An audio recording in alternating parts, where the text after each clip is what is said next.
Hey y'all, welcome back to my channel. I've just been playing with this little tool this afternoon and just experimenting with it and see what I can do with it, and I thought I'd just share with you.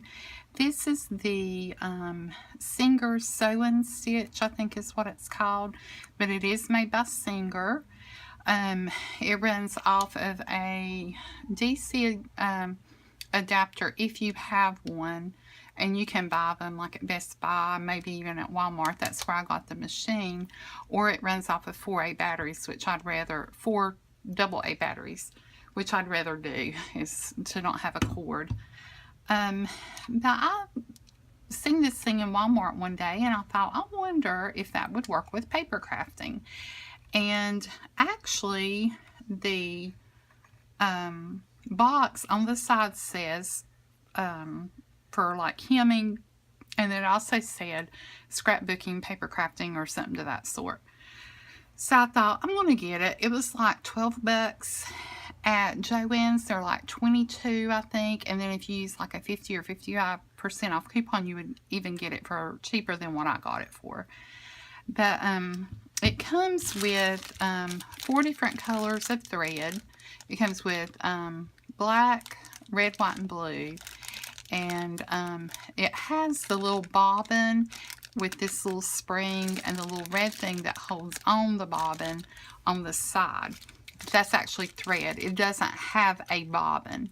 Then it also comes with this white thing, which can be put on to use a whole roll, whole spool of thread.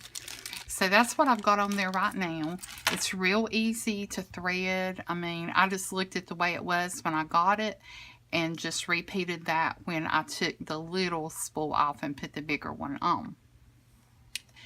It does take a little bit of getting used to. There's not really much of a learning curve per se, but just getting used to using it and how you hold it and everything. It took me a little bit this afternoon. I by no means have perfected it. I will be working with it a little bit more, but I was just going to show you some of the things I've made with it.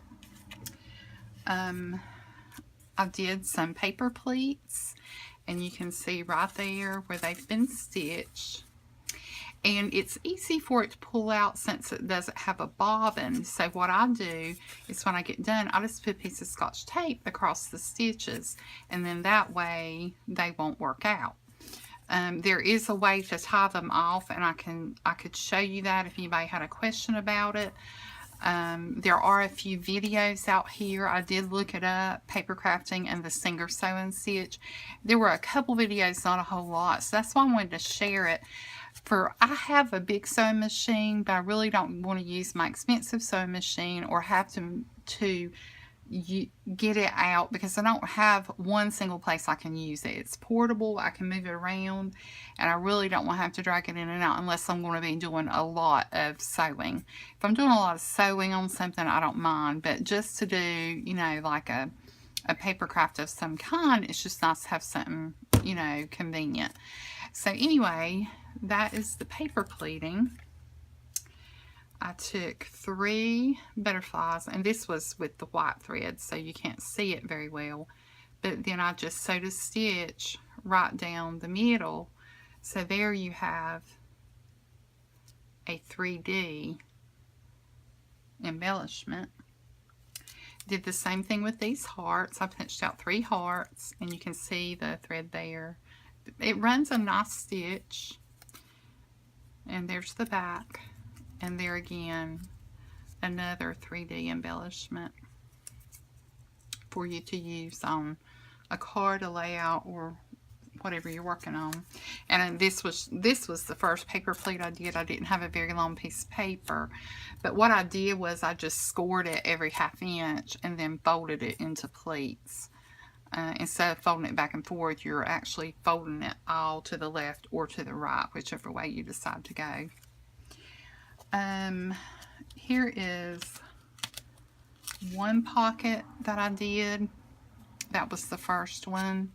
I may not be the first one, but anyway, I took a punch and punched across there, and then I just ran a line. I didn't care if it was straight or not. I think that's the beauty of using it. You don't really want it to be perfectly straight. You know, just that's what brings the attention to the fact that there's thread on there, is, you know, it's not, doesn't have to be straight. Then I did this one here. I also punched the edge, but then I turned that down. I did a straight white stitch, then I came back and did a wonky pink stitch and taped it on the back. And then I took this piece of paper and ephemera and I just ran it from here over to here. And so you have a piece of ephemera that kind of sticks, excuse me, that kind of sticks up off your page.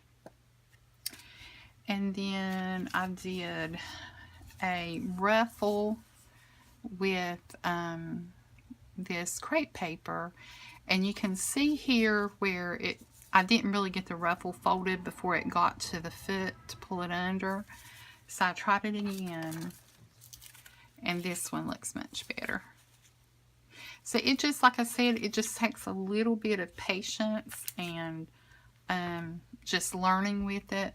But I'm sure there are endless possibilities. Like I said, I just sit down and just pulled out a few things that I had just laying around close by, and tried these things, and I'm pleased with it. I mean, it does what it needs to for the money that you pay for it. It's not light. I mean, it's, you know, it's not heavy, but it's a good weight. You know, it's not like it's real cheapy feeling light. So, but anyway, if you guys want a tutorial, I'll be glad to do one. But like I said, there's really not that much to it. It's real easy to thread.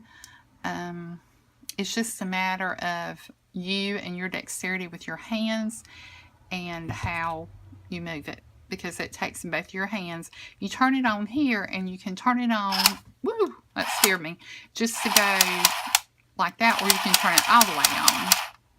And then this thing here on the side pulls your needle up when you're done.